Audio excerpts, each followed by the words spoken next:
अस्सलाम वालेकुम students, hope all of you are in good health. आज जो हमारा टॉपिक है वो इमोशंस पे है और इमोशंस बहुत आप लोग अपनी डेली लाइफ में एक्सप्रेस करते हैं, आप बड़े अच्छे तरीके से जानते हैं। कुछ लोग अपने इमोशंस को बहुत अच्छे से यूज़ करते हैं और कुछ अपने इमोशंस को छुपा के रखते हैं या एक्सप्रेस नहीं करते। जैसे कि आप सामने दे सकते हैं थ्रू डिफरेंट फेस एक्सप्रेशंस अपने वो डिफरेंट फीलिंग्स को एक्सप्रेस कर रहा है। ठीक है, आप देख सकते हैं कि फ़र्स्ट जो फेस है वो सैडनेस है, सेकंड जो है वो शॉक्ड है और थर्ड हैप्पी है, फोर्थ जो है वो डिस्गस्ट शो कर रहा है। तो इस तरह से जो मतलब इस तरह से बहुत सारे एक्सप्रेशंस होते हैं और इमोशंस होते हैं जिन्हें हम अपनी डेली लाइफ में यूज़ कर रहे होते हैं। और विदाउट इमोशंस अगर आप देखें तो आपकी लाइफ बहुत ज़्यादा ब्लैंक होगी, कलरलेस होगी, दूसरे आपको पसंद नहीं करेंगे, आपको पहचान नहीं पाएंगे कि आपके अंदर क्या चल रहा है, आपकी फीलिंग्स नहीं समझ सकते, आप कह कुछ और रहे हैं। और अगर आपका फेस एक्सप्रेशन और आपके जो इमोशंस हैं वो जो हैं वो अगर उसके अकॉर्डिंगली नहीं है तो समझना मुश्किल हो जाता है। इसलिए आपके फ़िज़ियोलॉजिकल और आपके जो बिहेवियर हैं वहाँ दोनों जो है वो मैच करने चाहिए। आप इस तरह से आप इमोशंस को अच्छे से एक्सप्रेस कर सकते हैं। तो अगर आप अपनी लाइफ को विदाउट इमेजिन करें कि उसमें अगर लव नहीं है, जॉय नहीं है, फियर, सैडनेस, सरप्राइज़, ये सब इमोशंस हैं। ठीक है, तो इसलिए अगर आपकी लाइफ में नहीं है तो आप अपनी लाइफ को इमेजिन करेंगे वो कैसी होगी। ठीक है, लव नहीं है तो क्या होंगे आप विदाउट लव। अगर किसी की ज़िंदगी में लव नहीं है, मतलब वो चाहे जिसके साथ भी, अपने छोटों के साथ, बड़ों के साथ, फैमिली के साथ, फ्रेंड्स के साथ आपका ये वाला रिलेशन नहीं है लव का, तो आपको कोई आपकी कंपनी पसंद नहीं करेगा। आपको कोई भी, आप तो चलो कर ही नहीं रहे तो दूसरे की भी आपको इन रिवॉर्ड इन रिटर्न आपको कुछ नहीं मिलेगा। जॉय मतलब आपको कोई खुशी मिली है और आप उसको एक्सप्रेस नहीं कर रहे, आप इमोशनलेस हैं, आप अपनी जॉय भी एक्सप्रेस नहीं कर रहे। तो फियर, खौफ, सैडनेस, ठीक है, सरप्राइज़, एंगर, ये सारे ऐसे एक्सप्रेशंस हैं जो कि आपको इमोशंस के थ्रू एक्सप्रेस करने चाहिए और अगर आप नहीं कर रहे तो ये डिफ़ॉल्ट है। Emotion definition came from the Latin word emovere which means to move out. Emovere एक लैटिन वर्ड है और ये डिराइव हुआ है इमोशंस का वर्ड एमोवियर से और इसका मतलब होता है टू मूव आउट, मीन्स कि एक्सप्रेस करना, बाहर निकलना और इजहार करना। Subjective reactions to experiences that are associated with physiological and behavioural changes. कि आगे सब्जेक्टिव रिएक्शंस होते हैं जो आप करके दिखा रहे होते हैं, जो आप एक्सप्रेस कर रहे होते हैं, जो भी आप डेली लाइफ में एक्सपीरियंस करते हैं उसके रिटर्न में, और ये एसोसिएट करते हैं आपके फिजियोलॉजिकल और बिहेवियर चेंजेस के साथ। इसके जैसे ही आपके इमोशंस बदल रहे होते हैं आपके अंदर फिजियोलॉजिकल चेंजेस भी आ रही होती हैं और आपका बिहेवियर भी चेंज हो रहा होता है। और ये जो डेफिनेशन थी ये वुल्फ हॉक ने वो अकॉर्डिंग टू वुल्फ हॉक ये वाली डेफिनेशन है। Feelings that generally have both physiological and cognitive elements and that influence behavior, and this is according to Feldman। उसने कहा था कि फीलिंग्स जो कि अमूमन जनरली ऐसी फीलिंग्स जिसमें फिजियोलॉजिकल और कॉग्निटिव एलिमेंट्स दोनों इन्वॉल्व होते हैं और वो आपके बिहेवियर के ऊपर इन्फ्लुएंस करती हैं। Considered as a building blocks of personality, और पर्सनैलिटी के बिल्डिंग ब्लॉक है इमोशन। जैसे आप केमिस्ट्री में या उसमें पढ़ते हैं कि आपके प्रोटीन्स के बिल्डिंग ब्लॉक्स क्या हैं, अमाइनो एसिड्स हैं, या आप एक घर की एग्जांपल लें, घर का बिल्डिंग ब्लॉक क्या है, आपकी ब्रिक्स हैं, ईंटें हैं। तो इसी तरह जो पर्सनैलिटी है वो डिपेंड कर रही होती है आपके इमोशंस पे।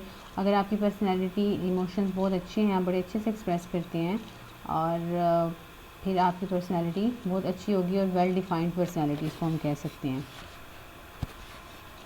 What are emotions? They are intense feelings that are directed at someone or something। वो आपकी इंटेंस फीलिंग, शदीद फीलिंग्स होती हैं जो कि आप किसी के लिए या किसी की तरफ, किसी के ऊपर उसको यूज़ कर रहे होते हैं, उसकी तरफ आप एक्सप्रेस कर रहे होते हैं। इमोशंस आर प्राइवेट एक्सपीरियंसेस, और इमोशंस आपके प्राइवेट एक्सपीरियंस जो आप एक्सपीरियंस कर रहे हैं, जो आप प्राइवेटली खुद से जो आपकी फीलिंग्स होती हैं वो आप थ्रू इमोशंस एक्सप्रेस करते हैं। मतलब ये ऐसा नहीं हो सकता कि सामने वाला खुश है तो आपके अंदर वो इमोशन नहीं जाग सकता। सामने वाला खुश है और अगर आप खुश नहीं हैं तो आप उसके लिए अपना इमोशन उस तरह से नहीं बयान कर सकते अनलेस कि आप प्राइवेटली खुद से खुश ना हों। We infer observable behaviour associated with emotion, और हम जितने भी बिहेवियर जो हम बिहेवियर ऑब्ज़र्व कर रहे होते हैं उसको हम अपने इमोशन के साथ रिलेट करते हैं। उसके बाद जी नेक्स्ट है ये तो डेफिनेशंस थी, और इस अगर डिफ़ाइन का आता है तो आपने इस तरह डिफ़ाइन कर देना। नेक्स्ट आता है एक साइकोलॉजिस्ट था पॉल एकमैन, और उसने 6 बेसिक इमोशंस आपके सजेस्ट किए थे, और ये इम्पोर्टेंट क्वेश्चन है, ये अक्सर वो पूछ लेते हैं, what are the 6 basic emotions and who presented it. तो पॉल एकमैन था जिसने कि आइडेंटिफाई किए थे कि एक इंसान जो है उसके 6 बेसिक इमोशंस होते हैं, और यूनिवर्सली उसने कहा था कि ये एक्सपीरियंस किए जाते हैं every culture, in all human cultures. आप चाहे अफ्रीका में चले जाएं, आप यूरोप में चले जाएं, आप एशिया में चले जाएं, कहीं पे भी आप चले जाएं, तो ये all over the world universally यही वाले आपको इमोशंस मिलेंगे, और हर एक में मिलेंगे। द इमोशंस ही आइडेंटिफाइड वर, जो इमोशंस उसने आइडेंटिफाई किए थे उनमें happiness, sadness, disgust, fear, surprise और एंगर हैं, ठीक है। और ये सारे आप अच्छे से जानते हैं कि ये कौन से इमोशंस होते हैं। हाँ, उसके बाद ये पिक्चर है जिसमें कि types of basic emotions, basic जो इमोशंस हैं उसको बताया गया है, ठीक है। उसके बाद डिफरेंट इमोशंस और भी आ जाते हैं जो सेकेंडरी होती हैं, ठीक है। तो अभी हम सिर्फ बेसिक इमोशंस पढ़ें जो 6 तरह के हैं। तो ये पिक्चर में उसने बड़े अच्छे से बताया कि जी हैप्पीनेस में देखिए वो अपने बाजू खोल के किस तरह से हैप्पी हो रहा है, खुश हो रहा है। और सैड है तो आपके साथ ही बॉडी जेस्चर्स, आपके मसल्स सब शो कर रहे हैं कि यू आर सैड। फियर है तो आप खौफज़दा हो जाते हैं। डिस्गस्ट है तो आपको कुछ अच्छा नहीं लगता, उलझन है। एंगर में आप गुस्सा आपको आ रहा है। सरप्राइज़ तो आप शॉक्ड होते हैं, आप सरप्राइज होते हैं, हैरान हैं। उसके बाद 4 कंपोनेंट्स ऑफ इमोशंस। आपके जो इमोशंस हैं उसके 4 कंपोनेंट्स हैं, feelings, body arousal, sense of purpose और सोशल एक्सप्रेसिव। सबसे पहले है जी feeling component. Feeling component emotions are subjective feelings. जो इमोशंस होते हैं वो आपकी सब्जेक्टिव फीलिंग्स होती हैं, वो जो सब्जेक्ट उसको फील कर रहा होता है वही उस इमोशंस को बयान कर सकता है। Make us feel in a particular, मतलब आप ये नहीं कर सकते कि इफ़ यू आर हैप्पी और यू आर सैड और यू आर फीलिंग एंग्री तो आप किसी फ्रेंड से कहें कि तुम मेरे इमोशंस शो कर दो, या वो आपके इमोशंस उस तरह से शो नहीं कर सकता जिस तरह से आप कर सकते हैं। Make us feel in a particular way, और वो हर एक का डिफरेंट वे होता है और वो हर एक अपने तरीके से उसको बयान कर रहा होता है। एंगर और जॉय, मतलब एग्जांपल मैंने दिए हैं जैसे कि खुशी या गमी। मीनिंग एंड पर्सनल सिग्निफिकेंस, और उसका एक हर एक का अपना मीनिंग होता है और पर्सनली उसको हर कोई डिफरेंट तरीके से एक्सप्रेस करता है। मतलब पर्सनल सिग्निफिकेंस होता है कि पर्सनल एफिकेसी, पर्सनल किस तरह से आप पर्सनली उसको ले रहे हैं और किस तरह से अच्छे तरीके से आप उसको बयान करते हैं। Very in intensity and quality, और उसमें आपकी इंटेंसिटी और क्वालिटी जो है वो हर एक से डिफरेंट हो सकती है। रूटेड इन मेंटल प्रोसेसेस, और जो इमोशंस हैं वो आपके मेंटल प्रोसेसेस में रूटेड हैं, पड़े हुए हैं, मतलब वो आपने सीखने नहीं होते। Next is body arousal. आपने देखा होगा कि जैसे ही आपके इमोशंस चेंज होते हैं, या आप कोई इमोशन, आप में कोई इमोशन इंटेंसिटी उसकी तेज़ होती है, या कोई इमोशन इंटेंस पकड़ता है, तो वो आपके बॉडी जो है इसको एक्सप्रेस करती है। आपकी बॉडी, आपका फिज़ियोलॉजिकल फंक्शंस, आपकी बॉडी फंक्शंस एकदम से चेंज हो जाते हैं। फॉर एग्ज़ाम्पल अगर फियर है तो एकदम से आपकी सिंपैथेटिक सिस्टम जो है वो एक्टिव हो जाता है, आपकी हार्ट रेट इंक्रीज़ हो जाती है, और आपका body muscles, body gesture change हो जाते हैं।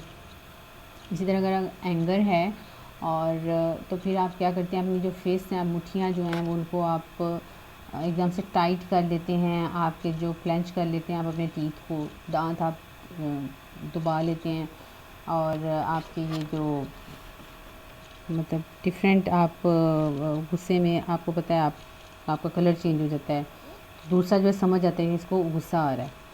अगर आप हैप्पी हैं तो एकदम आपकी फ्लाई वाली कंडीशन आ जाती है, आप बड़े खुश होते हैं, आपका फेस उसको बता रहा होता है, बड़ा लाइट फील करते हैं, और जो सामने वाला था उसको पता चल जाता है कि खुश है। तो इस तरह से बॉडी जो है वो अराउजल, बॉडी अराउजल का ये मतलब है क्या कि बॉडी जो है वो उसमें चेंजेस आती हैं। ऑटोनॉमिक एंड हार्मोनल सिस्टम्स, आपका ऑटोनॉमिक और हार्मोनल सिस्टम उसमें चेंजेस आती हैं। Prepare and activate adaptive coping behaviour during emotions के दौरान आपका जो अडेप्टिव कोपिंग बिहेवियर है, मतलब किसी भी सूरत हाल में जब आपने कोप करना होता है तो उसका जो सिस्टम ऑन होता है वो प्रिपेयर होता है। बॉडी प्रिपेयर्ड फॉर एक्शन, और आपकी बॉडी किसी भी सूरत हाल से निपटने के लिए तैयार हो जाती है। अलर्ट पोस्चर, क्लेंच फिस्ट, ये एग्जांपल दिए हैं कि पोस्चर मतलब आप एकदम से बहुत अलर्ट हो जाएं किसी सूरत हाल में, या आप अपनी मुठ्ठियाँ जो हैं वो अच्छे से भींच लें, डुबा लें, तो ये बॉडी अरोजल की एग्जांपल है। नेक्स्ट है purposive component.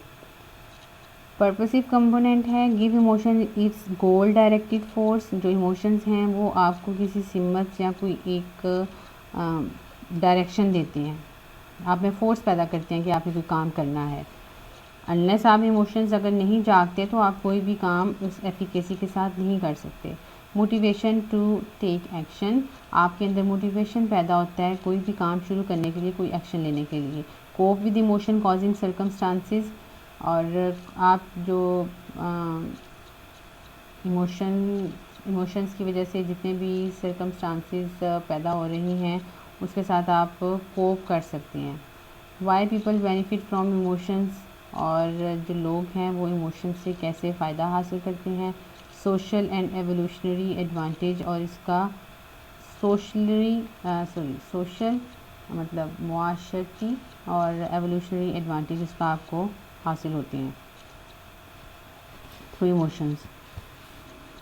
Social expressive component, social मतलब जो आप दूसरों के साथ टूवर्ड्स अदर पीपल, तो आपकी फैमिली हो, फ्रेंड्स हो, स्कूल में हो, कॉलेज में हो, जो भी आप बाहर लोगों के साथ एक्सप्रेस करते हैं, तो ये कंपोनेंट होता है। उसमें इमोशंस कम्युनिकेटिव एस्पेक्ट होता है। इमोशंस जो हैं वो दूसरों के साथ कम्युनिकेशन में बड़ा रोल आपका प्ले करते हैं। Postures, gestures, vocalisation, facial expressions, मेरा इमोशंस पब्लिक, तो ये जितनी भी उन्होंने चीज़ें बताई हैं सारी, पोस्चर हो, आपके जेस्चर्स हों, आपका आवाज़ की ट्यून वगैरह हो, आपके फेस के जो एक्सप्रेशंस हैं वो सारे आपको पब्लिकली आपके इमोशंस को पब्लिक में बयान करते हैं। Verbal and non verbal communication, verbally भी तो आप बोल रहे हैं और साथ में जो आपकी नॉन वर्बल कम्युनिकेशन है उसको एक्सप्रेस करते हैं आपके इमोशंस।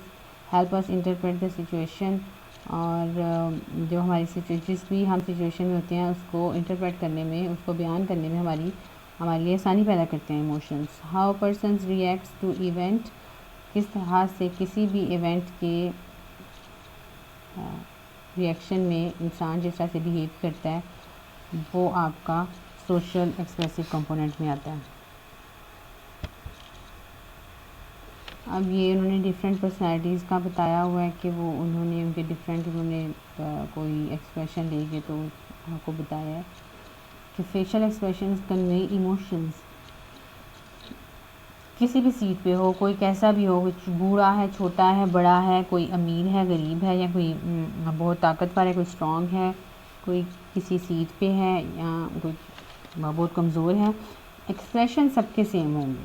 ठीक है, तो जैसे ये देखिए, ये बहुत फेमस लोग हैं कुछ, उन्होंने उनके एक्सप्रेशंस आपको बताए हैं जी, ये किस तरह से एक्सप्रेशंस वो शो करते हैं।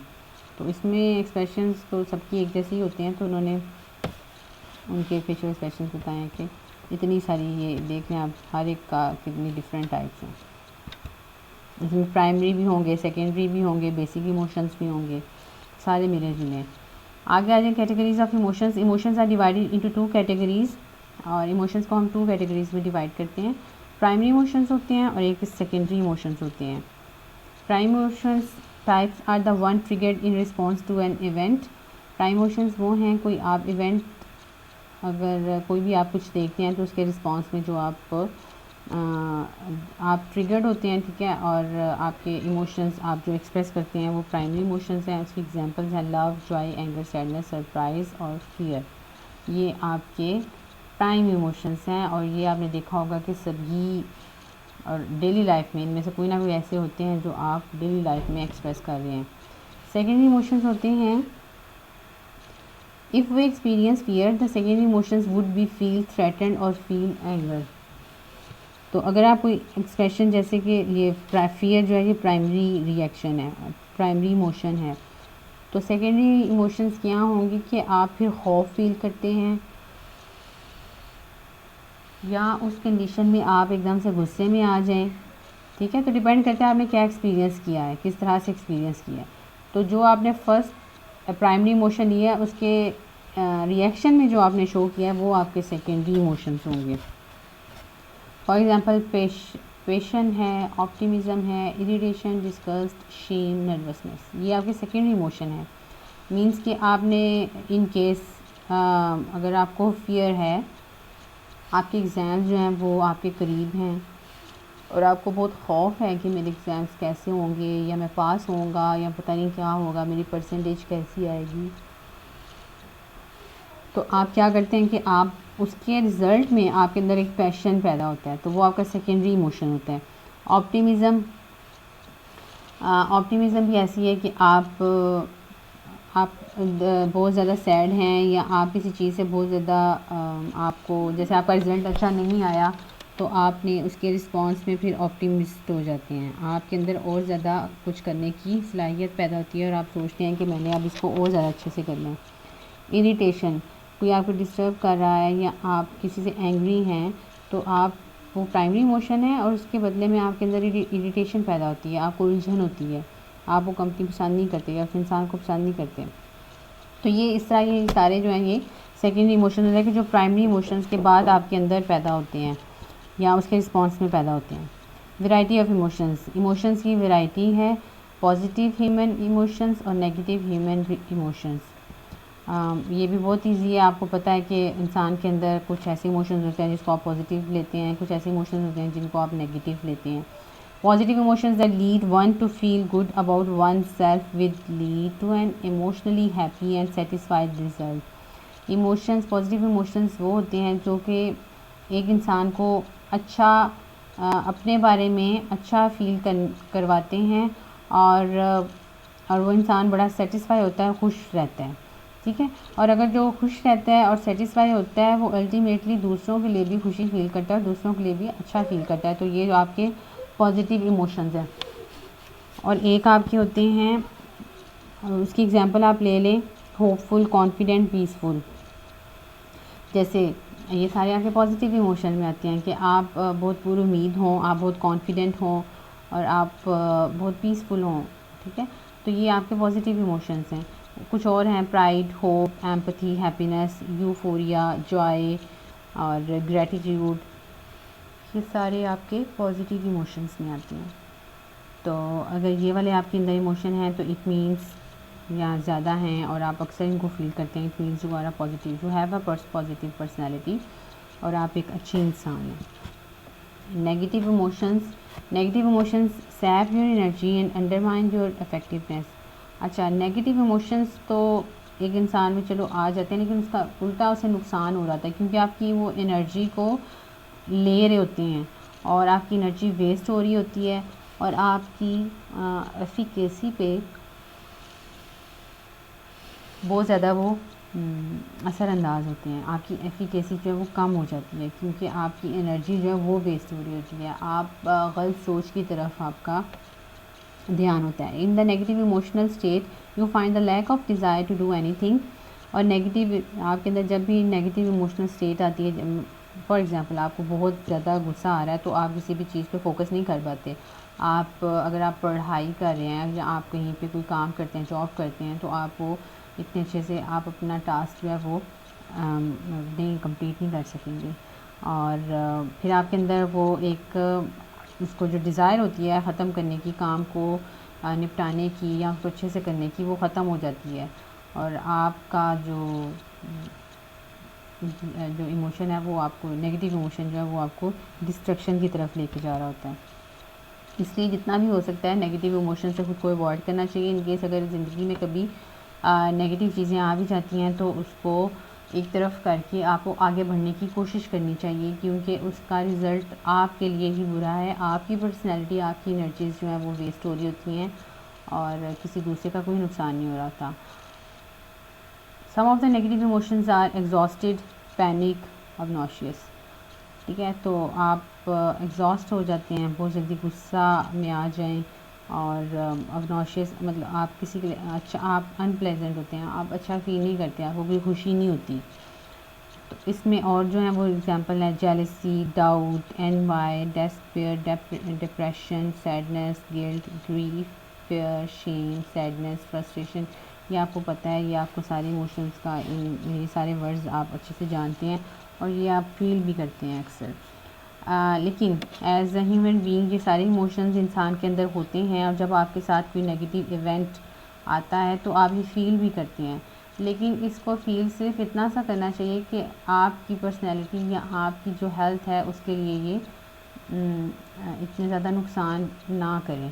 क्योंकि अगर आप इसको बहुत ज़्यादा इन चीज़ों की आपके अंदर अगर आपकी हैबिट में शामिल हो जाए या आप इसको बहुत ज़्यादा फोकस करें और आपके अंदर ऑफनली आप फील करें कि मेरे में ये वाली नेगेटिव इमोशंस हैं और मैं बहुत ज़्यादा इनको एक्सप्रेस करता हूँ, तो वो आपको ख़त्म करने चाहिए, क्योंकि वो अल्टीमेट आपकी हेल्थ के लिए भी बुरे हैं और आप ये वाली इमोशंस दूसरों पे भी अप्लाई कर रहे होते हैं और उनके लिए भी नुकसान देते हैं। तो नेगेटिव जिस तरह पॉजिटिव आपके लिए और दूसरों के लिए अच्छे हैं, इसी तरह नेगेटिव सिर्फ आपको नहीं बल्कि दूसरों को भी नुकसान पहुंचा रहे होते हैं और दूसरे जो है वो आपसे दूर जाएंगे आहिस्ता आहिस्ता, वो आपकी कंपनी को लाइक नहीं करेंगे, क्योंकि ये जितने भी नेगेटिव या पॉजिटिव इमोशंस होते हैं इनकी वाइब्स दूसरों तक जा रही होती हैं। दूसरा अगर आपके पास है या वो आपको जानता है और ज़रूरी नहीं कि वो आपके करीब ही बैठा हो, अगर आपके पे कॉल पे भी बात होती है तो आपकी इमोशंस जो हैं वो पता चल जाते हैं, तो फिर आप जो है वो दूसरों से सोशली आपका कट ऑफ हो जाएगा, लोग आपको पसंद नहीं करेंगे। Theories of emotions, theories of emotion जो है वो बहुत ईजी और बहुत इंपॉर्टेंट भी हैं। अक्सर वो पूछ लेते हैं, MCQ में पूछ सकते हैं, SCQ में भी आ सकता है। फर्स्ट थेरी है Cannon Bard theory of emotion. Cannon Bard ने थेरी दोनों ने मिलके थेरी पेश की थी और इमोशंस पे एक थेरी पेश की थी और उस according to that theory we react to a stimulus and experience the associated emotion at the same time. उन्होंने कहा था कि जी कभी आप अगर कोई इमोशन जब किसी भी स्टिमुलस या कोई भी आप इवेंट से टकराते हैं तो आपके अंदर जो इमोशन है वो और उसका रिएक्शन दोनों एक साथ पैदा होते हैं। फॉर एग्ज़ाम्पल, अगर आपने कोई सांप देखा है तो आप पहले आप डर जाएंगे, आप फियर शो करेंगे और उसके साथ ही आपका जो सिंपैथेटिक सिस्टम है वो भी साथ ही ऑन हो जाता है और आपकी हार्ट रेट इंक्रीज़ हो जाएगी, फाइट एंड फ्लाइट वाली सिचुएशन आपके अंदर आ जाएगी। ठीक है, उसने कहा कि दोनों चीज़ें साथ साथ होंगी, आपके इमोशंस और आपके जो एक्सपीरियंस है, जो आपके बॉडी फंक्शंस हैं, फिजियोलॉजिकल जो आपका रिस्पॉन्स है, वो दोनों एक साथ चीज़ें इकट्ठी से स्टार्ट होंगी। We feel emotions and experience physiological reactions such as sweating, trembling, muscle tension simultaneously। ठीक है, तो आपकी जो इमोशंस और फिजियोलॉजिकल चेंजेस हैं, रिएक्शंस हैं, वो दोनों साइड बाय साइड स्टार्ट होंगे, मतलब एक साथ दोनों साथ साथ चलेंगे, दोनों एकदम से दोनों स्टार्ट होंगे। ये नहीं होगा कि पहले एक चीज़ स्टार्ट होगी तो उसके रिएक्शन में दूसरी, या फिजियोलॉजिकल रिएक्शन स्टार्ट होगा तो इमोशन आएगा, इमोशन आएगा तो फिजियोलॉजिकल रिएक्शन आएगा। कैनेट बार्ड ने कहा था कि दोनों साथ में स्टार्ट होंगे।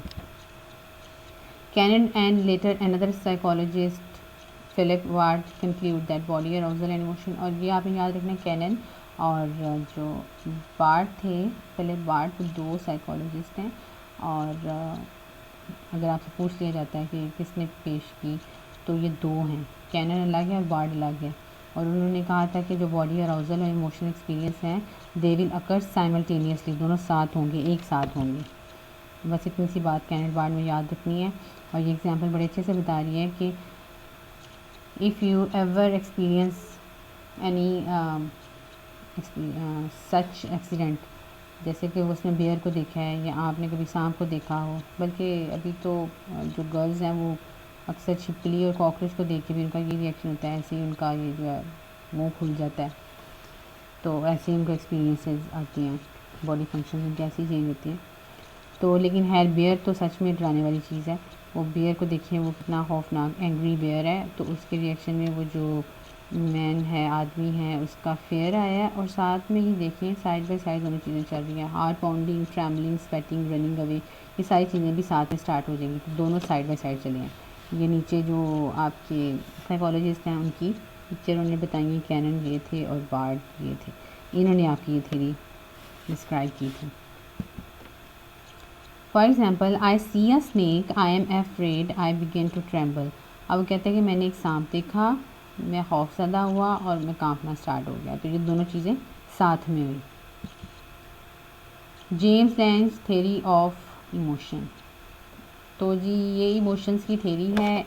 इसमें थोड़ी सी डिफ्रेंसिएशन ये है कि emotions occur as a result of physiological reactions to events. इन्होंने कहा कि फिजियोलॉजिकल रिएक्शंस पहले प्रोड्यूस होंगे, उसके बाद इमोशंस आएंगे। Purpose that you will interpret your physical reactions and conclude that you are frightened. Purpose उसका बताया कि आप पहले अपने फिजिकल रिएक्शंस शो करेंगे और जिसके नतीजे में आप फ्राइटेंड होंगे, खौफज़दा होंगे। एग्जांपल दिया कि कोई चीज़ आप देखें तो पहले आप ट्रैम्बलिंग होगी, हार्ट पाउंडिंग होगी और उसके बाद फिर आप फ्राइटेंड होंगे, मतलब आपका इमोशन बाद में आएगा। इस एग्जांपल में देखिए कि उसने बेयर देखा तो उसको पहले बॉडी अराउजल आया, बॉडी अराउजल में heart pounding, travelling, sweating, running away, और उसके बाद इमोशन आया फेयर। जबकि जो पीछे था कैनेट बार्ड, उसमें ये दोनों साथ ही एकदम साइमल्टेनियसली प्रोड्यूस हो गए थे और इसमें 1 बाय 1 प्रोड्यूस हुए हैं, ये स्टेप बाय स्टेप प्रोड्यूस हुए हैं। बस इतना सा डिफरेंस है दोनों में। For instance, I see a bear, I am travelling, therefore I am afraid. अब वो कहते हैं कि फॉर एग्ज़ाम्पल मैंने एक बेयर देखा और मैं कांपने लग गया, इसलिए मैं खौफज़दा हूँ। वैसे ये according to this theory. Perception of emotion arousing stimulus. अब उन्होंने ये स्कीमेटिक डायग्राम में बताया कि परसेप्शन ऑफ इमोशन अराउजिंग, कोई भी इमोशन अराउजिंग स्टिमुलस हुआ, स्पेसिफिक फिजियोलॉजिकल चेंजेस आई और उसके बाद उसके अंदर इमोशन आया। अच्छा जी, Schachter and Singer's 2 factor theory of emotion. इन्होंने कहा था कि इनकी थ्योरी जो है वो उन दोनों से थोड़ी सी डिफरेंट है। According to them we need 2 factors to feel emotion. One is physiological arousal, the other is attribution, appraisal, cues in the environment of how we should feel. अच्छा, ये थोड़ी सी आपको थोड़ी सी ऑड लगेगी क्योंकि according to them 2 factor theory इसलिए कहा जाता है कि उन्होंने कहा कि कोई भी इमोशन आपके अंदर अगर फील आप करना चाहते हैं या आपके अंदर जब कोई इमोशन फील होता है तो वो 2 फैक्टर्स पे डिपेंड करता है। वो दोनों फैक्टर्स पैदा होंगे तो आपके अंदर इमोशन आएगा। और या फिर कि इमोशन डिपेंड करता है कि किस तरह का इमोशन आना है, वो डिपेंड करता है कि सिचुएशन कैसी थी और इवेंट कैसा था। ठीक है, तो फिजियोलॉजिकल अराउजल पर डिपेंड करता है और दूसरा एट्रीब्यूशन के से मुराद है कि आपने वो किस तरह से लिया। ठीक है, इन केस अगर आप बचपन से लिजर्ड से बहुत ज़्यादा फ्राइटेंड हैं, ठीक है, या स्नेक से आपको बहुत ज़्यादा खौफ आता है, तो एक होता है नॉर्मली आप फ्राइटेंड हों या मतलब आपने सांप देखा है तो आप आउट ऑफ कंट्रोल हो जाएं, और एक होता है कि आपने सांप देखा है लेकिन आप फिर भी अपने आप ऊपर कंट्रोल रखते हैं, आप सोचते हैं कि अब क्या करना है। और एक होता है कि आप बिल्कुल ही आप बस लगता है कि बस this is our last breath, ख़त्म सब कुछ। तो ये होता है कि एट्रीब्यूट आप किस तरह से करते हैं उस इवेंट को।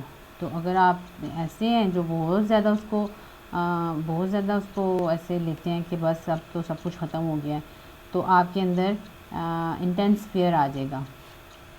ठीक है, लेकिन अगर आप उसके यूज़ टू हैं और आप इतना ज़्यादा नहीं डरे तो उसमें आपके अंदर जो इमोशन है वो डिपेंड करेगा, मतलब वो इमोशंस इतना फ्राइटेंड वाला आपके अंदर इमोशन पैदा नहीं होगा, या आप हो सकता है रिलैक्स रहें, आप नॉर्मल रहें, आपके अंदर फ्राइटेंड वाला या फ्राइट वाला फेयर वाला इमोशन आए ना। विदाउट अराउजल और attributions we will not experience any emotion. तो अराउजल और एट्रीब्यूशन के बिना आप इमोशन एक्सपीरियंस ही नहीं कर सकते, चाहे आपने सांप देखा है, चाहे आप कोई बड़ी सी और बिला भूत देख लें। तो मीन्स के जब तक आप उसको अकॉर्डिंग टू सिंगर्स और स्पेक्टर, आप जब तक दोनों को साथ में नहीं प्रोड्यूस होंगे आपके अंदर इमोशन नहीं आएगा। अच्छा, the theory that are experience of emotion is cause by simultaneous physiological response and cognitive labelling. ठीक है, तो इसका भी वही मतलब है, कॉग्निटिव लेबलिंग वही है एट्रीब्यूशन और फिजियोलॉजिकल रिस्पॉन्स कि आप उसको किस तरह फिजियोलॉजिकल रिस्पॉन्स कर रहे हैं। For intense killer chasing after you sorry, कि एक किलर है, मतलब वो आदमी मारने वाला कातिल जो है वो आपको चेस कर आपके पीछे पड़ा हुआ है, वो आपका स्टिमुलस है। तो उसके रिस्पॉन्स में क्या आया, पाउंडिंग हार्ट अराउजल है, मतलब आपका बॉडी फिजियोलॉजिकल फंक्शन है, और साथ में cognitive labelling I am afraid. Cognitive labelling कैसे किया है आपने, उसका एट्रीब्यूशन क्या है आप उसके साथ आपकी, तो वो है एफ्रेड, क्या अब मैं खौफ ज़्यादा हूँ। तो ये दोनों इकट्ठे प्रोड्यूस होंगे तो आपका फियर वाला इमोशन आएगा। अगर यहाँ पे सिर्फ पाउंडिंग हार्ट आता है और साथ में रिलैक्स हैं आप, मतलब आपको कुछ ऐसा नहीं होता, आप उससे इतना खौफ ज़्यादा नहीं है, हो सकता है आप उससे भी बड़े चेज़र हों, तो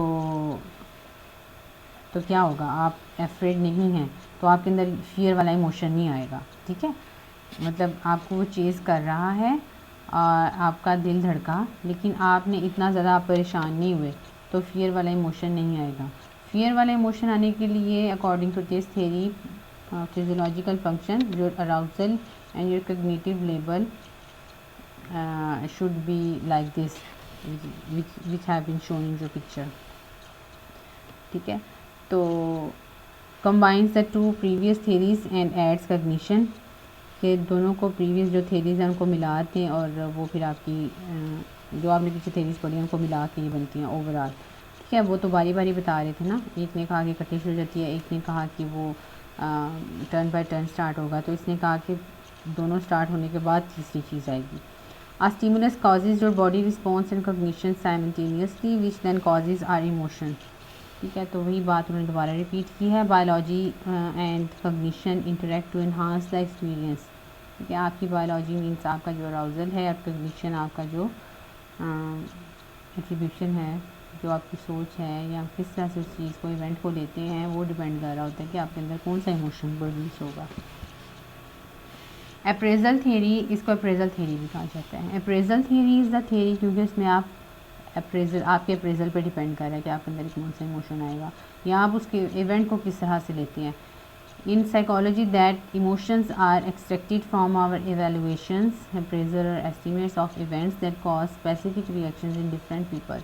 आप पे डिपेंड कर रहा होता है कि आप उस इवेंट को किस तरह से एवेलुएट करते हैं, तो आपके अंदर डिपेंड करता है कि फिर उसके बाद आपके अंदर इमोशन किस तरह का प्रोड्यूस होता है। Essentially our appraisal of a situation causes an emotional और affective response that is going to be based on that appraisal. ठीक है, तो उन्होंने ये बताया कि मेनली डिपेंड करता है आपके अप्रेजल पे कि आप उस इवेंट को किस तरह से, आप उस चीज़ को, आप उस एक्सीडेंट को या आप किसी चीज़ का इंटरेक्शन को किस तरह से लेते हैं। आप उसे कुछ लोग बहुत ज़्यादा एक चीज़ को देख के खौफ से डरते हैं, खौफ ज़्यादा होते हैं, कुछ लोग नॉर्मल रहते हैं, तो फिर उसके अंदर इमोशन वैसे ही आएगा जैसा वो फील करते हैं। ये फिर एक और डेफिनेशन है, और ताकि आपको अच्छे से समझ आ जाए। अच्छा जी, नेक्स्ट है कॉग्निटिव अप्रेजल थ्योरी। फ्रिजडा एंड लेज़ारस, इन दोनों ने ये डिस्क्राइब की थी। Theory of emotion which theorizes that individuals decide on an appropriate emotion following the event। ठीक है, तो इन्होंने कहा था जी थ्योरी जो इमोशंस की है उसमें इंडिविजुअल डिसाइड करते हैं इमोशंस की बिना पर कि कोई भी इवेंट अगर हो रहा है तो एक इंडिविजुअल जो है वो डिसाइड करेगा कि इसके अंदर इमोशन कौन सा प्रोड्यूस होगा। The appraisal aspect of this comes into play when we decide whether the event was in our favor or what we believe the cause to be। ठीक है, ये हम एग्जांपल पहले पढ़ते हैं फिर आपको अच्छे से समझ आएगी। For example, reading the comments your teacher made on an ऐसे यू रोट। फॉर एग्जांपल, आपकी टीचर ने आपको कमेंट्स दिए हैं, आपने कैसे लिखा था उस पर। Your assessment of those comments tells you whether they are positive In primary appraisal we look at how the event affects us and in secondary appraisal we look at how we deal with the event. ठीक है, तो उसने teacher ने उसको जो भी comments दिए उसके बाद असेसमेंट में आप देखेंगे कि वो जो आपके कमेंट्स थे उन्होंने आपको किस तरह से बयान किया। अगर फॉर एग्ज़ाम्पल पॉजिटिव हैं और प्राइमरी अप्रेजल पहले हम देखेंगे उसका कि टीचर ने किस तरह से रिमार्क्स दिए और उसके बदले में हमारा जो था हमने उसको किस तरह से दिया। स्टिमुलस आता है primary appraisal process, immediate increase in physiological arousal produce होगा। उसके बाद आपके अंदर ये उन्होंने ऊपर बताया, नीचे साथ में एग्जांपल दिया कि stimulus a stranger is following me, stranger आपको फॉलो कर रहा है। उसके बाद प्राइमरी अप्रेजल क्या होता है कि general automatic arousal heart races, आपका जो जनरल ऑटोमेटिक अराउजल है जैसे कि आप एकदम से फॉर एग्जांपल बहुत ज़्यादा हो जाते हैं, सॉरी हार्ट होनी स्टार्ट हो जाती है, हार्ट रेट बढ़ जाता है और आप जब कांपना स्टार्ट हो जाते हैं।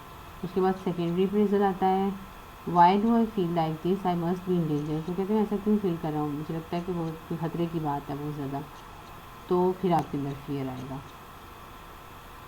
तो ऊपर उन्होंने बताया कि स्टिमुलस आता है, फिर प्राइमरी अप्रेजल आता है, प्राइमरी अप्रेजल प्रोसेस आता है कि मतलब आपकी बॉडी किस तरह से रिएक्शन करती है।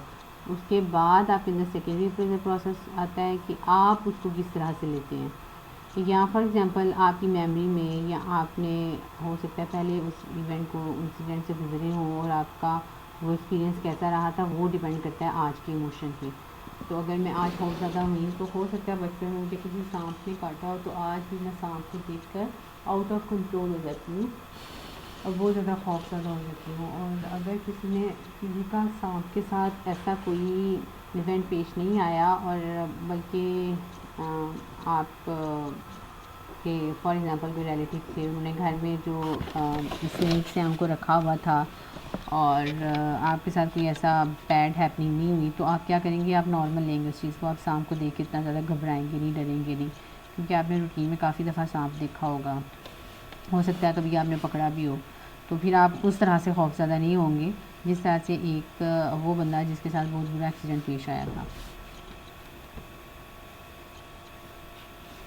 जेम्स, अच्छा ये उन्होंने एक डायग्राम बना के तो आपके इजी इसको आप एक नज़र में देखेंगे तो आपको काफ़ी हद तक सारा रिवाइज हो जाएगा।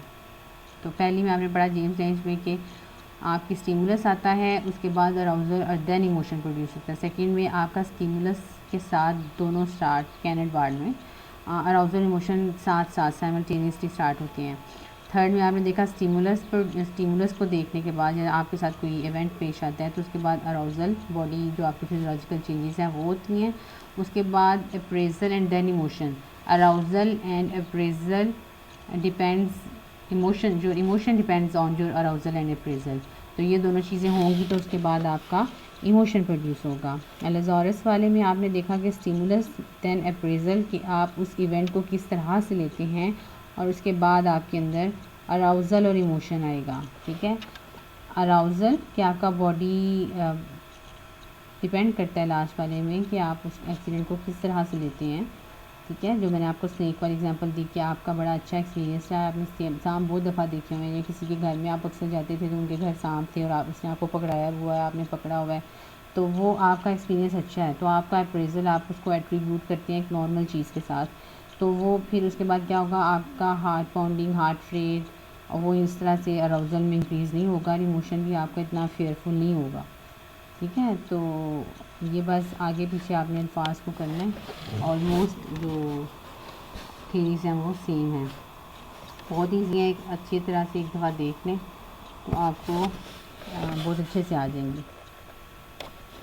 फैक्टर्स इफेक्टिंग इमोशंस, अब हम फैक्टर्स हैं जो कि आपके इमोशंस को इफ़ेक्ट करते हैं। पर्सनैलिटी, ठीक है, आपकी पर्सनैलिटी कैसी है, ठीक है, पॉजिटिव पर्सनैलिटी है, नेगेटिव पर्सनैलिटी है, या आप बहुत डरे हुए रहते हैं या आप बहुत खुश रहते हैं या यूफोरिक स्टेज में रहते हैं। उसके बाद कल्चर, आपका कल्चर जो है वो बहुत ज़्यादा डिपेंड कर रहा होता है, जैसे कि एक ओपन बहुत कल्चर हो या क्लोज कल्चर हो। ओपन कल्चर में आप हर चीज़ को नॉर्मल लेते हैं और आपके इमोशंस पे ये चीज़ें डिपेंड कर रही होती हैं। आप ओपनली इमोशन एक्सप्रेस कर सकते हैं, कुछ कल्चर्स में आप इतने ज़्यादा ओपनली एक्सप्रेस नहीं कर सकते, आपको इजाज़त नहीं होती। उसके बाद वेदर, अच्छा वेदर हो तो आप, अगर आप खुश हैं और वेदर भी अच्छा है तो आप बहुत ज़्यादा खुश होंगे, आपका इमोशन डबल हो जाएगा। और अगर आप बहुत ज़्यादा, बाहर भी गर्मी थी और आपको भूख भी लगी हुई है और या बाहर बहुत तेज़ बारिश हो रही है और बाहर कीचड़ थी, तो वो आपके इमोशन पे इफ़ेक्ट करेगी। और आप नाराज़ हैं या गुस्से में हैं तो वो डबल हो जाती है चीज़। तो इस तरह से इफ़ेक्ट करती हैं आपकी जो ये वो फैक्टर्स हैं जो आपके इमोशंस पे इफ़ेक्ट ये भी करते हैं। स्ट्रेस, ठीक है, स्ट्रेस जो है, अगर आप स्ट्रेस में हैं तो वो आपके इमोशन पे एक्सप्रेस करेगा। आप नॉर्मली बैठे हुए हैं लेकिन आपको किसी चीज़ की टेंशन है या आपने स्ट्रेस किया एग्ज़ाम का, टेस्ट का, किसी जॉब का या किसी रिलेटिव का, किसी भी चीज़ का आपने स्ट्रेस लिया है, तो आपका जो इमोशंस हैं वो ऑब्वियसली आप एंग्री हो जाएंगे, आप फेयरफुल होंगे। एज बहुत ज़्यादा डिपेंड करती है, अफेक्ट करती है आपके इमोशंस को। बच्चे हैं तो बच्चे, आपने देखा होगा most of the time they are happy, they enjoy their life, उन्हें उस तरह से टेंशन नहीं होती जिस तरह से आपको होती है। और जैसे ही आप थोड़े से समझदार हो जाते हैं, जैसे आप समझदार होते हैं, टीन एज में जाते हैं या यंग में जाते हैं, तो आपके इमोशंस ऐसे ऐसा चेंज होते हैं। आप चीज़ों को अच्छे तरीके से समझते हैं, उसको अच्छे तरीके से एप्रीहेंड कर सकते हैं। तो डिपेंड्स ऑन एज ऑल्सो। उसके बाद जेंडर में बहुत ज़्यादा फीमेल और मेल में आपने देखा कि बहुत ज़्यादा डिफ्रेंसीशन होता है आपके, और आपने पढ़ा हुआ है कि आपके जो हार्मोन्स हैं वो डिफरेंट हैं, आई मीन डिफरेंटली आप पे काम कर रहे हैं। तो क्या होगा कि वो आपके इमोशंस पे वो भी इफ़ेक्ट कर रहे होते हैं। और female most of the time आपने देखा होगा, जो फीमेल हैं आप बहुत केयरिंग होती हैं, लविंग होती हैं। और जो मेल हैं वो अक्सर ज़रा सीरियस होते हैं और चीज़ को इतना ज़्यादा जिसका फीमेल्स देती हैं उस चीज़ को नहीं देते हैं। फीमेल्स बाज़ औक़ात बहुत मतलब कहते हैं ना, थोड़ी बेवकूफ़ी या थोड़ा लाइट ले जाना चीज़ों को, तो जो मेल हैं वो इस तरह से फीमेल्स के तरह नहीं चलते। एनवायरनमेंट, ठीक है, आपका जो एनवायरनमेंट है वो आपके इमोशन पे एक्सप्रेस करता है। एनवायरनमेंट में कि आप किस जगह रह रहे हैं या आपके इर्द का एनवायरनमेंट कैसा है।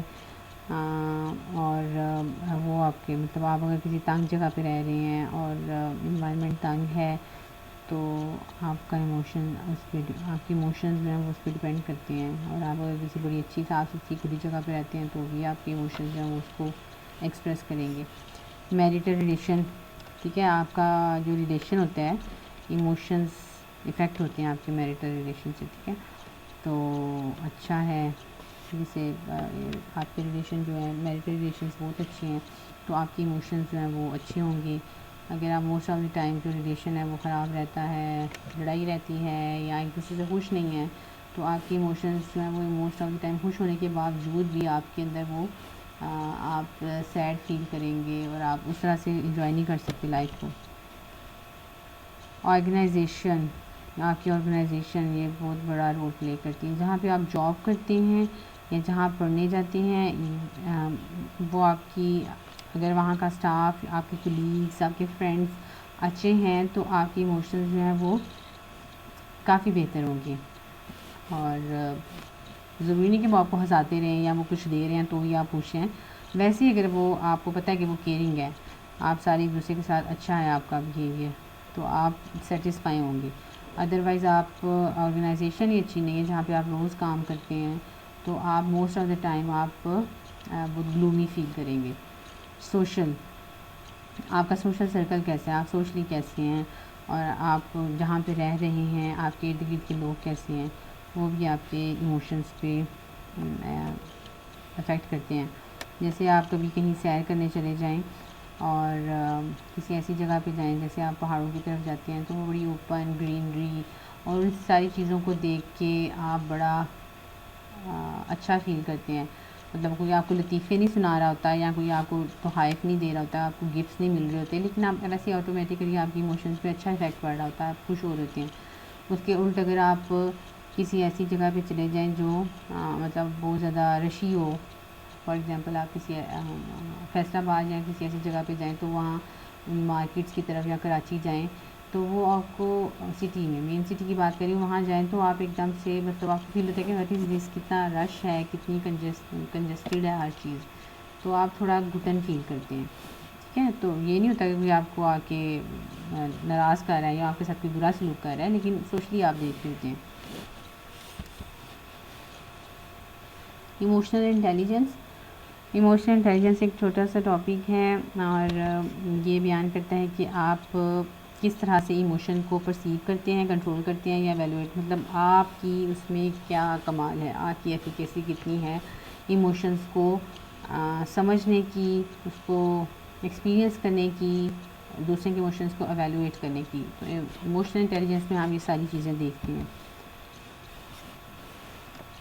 4 branches, Salt, Salivary and Mayer proposed a model that identified 4 different factors of emotional intelligence। इन दोनों ने मिलके 4 फैक्टर्स बताए थे इमोशनल इंटेलिजेंस के। Perceiving emotions, the first step in understanding emotions is to accurately perceive them. ठीक है, आप किस तरह से परसीव करते हैं इमोशंस को, पहले स्टेप में आपने परसीव करना होता है और आप कितना अच्छा सा परसीव करते हैं। ठीक है, कुछ लोग ऐसे होते हैं, दूसरा खुश भी होता है लेकिन आप गलत परसीव करते हैं, आप उसको रॉन्गली लेते हैं, आप उसको गलत ले रहे होते हैं। तो in many cases this might involve understanding non verbal signals such as body language and facial expressions. ये बहुत कॉमन है, लोग दूसरों के एक्सप्रेशंस को, दूसरों के इमोशंस को ईज़िली नहीं समझ पाते या आपके अंदर वो कैपेसिटी नहीं होती कि आप दूसरे के इमोशंस को समझ पाएँ। और ये आप थोड़ा सा गौर करें तो ये बहुत से इंसानों में ये चीज़ें पाई जाती हैं। कुछ बहुत स्मार्ट होते हैं, वो दूसरों के इमोशंस को बहुत जल्दी परसीव कर जाते हैं। Reasoning with emotions, the next step involves using emotions to promote thinking and cognitive activity. Emotions help prioritize what we pay attention and react to. We respond emotionally to things that garner our attention. Reasoning with emotions मतलब कि इसके बाद जो next step आता है उसमें ये होता है कि आप अपनी थिंकिंग को और जो आपकी कॉग्निटिव एक्टिविटी है, मतलब जिसमें आपकी थॉट्स आती हैं, आपकी फीलिंग्स आती हैं और आप किस तरह से अपने इमोशंस को रीज़न करते हैं, किस तरह से उसकी जांच पड़ताल करते हैं और इमोशंस जो होते हैं वो हम किस तरह से प्रायोरिटाइज़ कर रहे होते हैं अपने इमोशंस को, कि हमने किस चीज़ को अटेंशन देनी है, किस पे गौर करना है और किस पे नहीं करना, या कौन से ऐसे इमोशंस हैं जिसमें हमने रिएक्शन देना है और नहीं देना। तो मतलब ये नहीं कि किसी ने आपको आके बुरा भला कहा है तो आपका फ़र्ज़ है कि जी आपने उसके जवाब में ज़रूर गुस्सा करना है, आपने भी वैसा ही रिएक्शन शो करना है। नहीं, आप पहले रीज़निंग करेंगे, आप सोचेंगे कि ऐसी नौबत क्यों आई और इसने मुझे ऐसा क्यों कहा और अब इसके रिटर्न मुझे क्या करना चाहिए। तो आप जो है वो रीज़निंग करेंगे। तो ऐसे लोग तो बेवकूफ़ हैं जो कि बस जैसा किसी ने किया वैसा ही जवाब दे दिया। दिस इज़ नॉट फेयर और ऐसा करना भी नहीं चाहिए। पहले आप रीज़निंग करें कि इसके पीछे वजह क्या थी, ऐसा क्यों हुआ। Understanding emotions, the emotions that we perceive can carry a wide variety of meanings. Emotions जो होते हैं वो जो भी हम परसीव करते हैं और उसमें बहुत सारे मीनिंग्स होते हैं। जो किसी ने इमोशन शो किया है ज़रूरी नहीं कि वो बस आपने सती सा देखा, सरफेस से देखा और आपने बस उसको उतना ही लिया, नहीं, आपने उसको अंडरस्टैंड करना है। इमोशन को आपने वही परसीविंग की तरह ही आ जाता है कि आपने उसको अच्छे से समझना है और फिर आपने रिएक्शन करना है। If someone is expressing angry emotions the observer must interpret the cause of their anger and what it might mean. ठीक है, तो अगर किसी ने कोई आपसे नाराज़ है, किसी ने ऐसा आपको इमोशन दिया है तो आपने पहले इंटरप्रेट करना है कि इसकी वजह क्या है, इसकी अंडरलाइन कॉज क्या है और उसका मतलब क्या है, उसने ऐसा क्यों किया। देन आ जाता है मैनेजिंग इमोशंस। कोई कितने अच्छे से अपने इमोशंस को मैनेज करता है। The ability to manage emotions effectively is a key part of emotional intelligence. ठीक है, तो आपकी जो एबिलिटी है इमोशंस को कितने अच्छे से इफेक्टिवली आप इमोशन जो है वो उनको समझते हैं और उनको मैनेज करते हैं। Regulating emotions, responding appropriately and responding to emotions of others are all important aspects of emotional management. Emotional management में सब आ जाता है कि आपने किस तरह से दूसरे के इमोशंस को लिया, उसकी किस तरह रीजनिंग की और किस तरह से उसको रिएक्ट किया। ठीक है। तो ये आपके मैनेजिंग इमोशंस में आता है।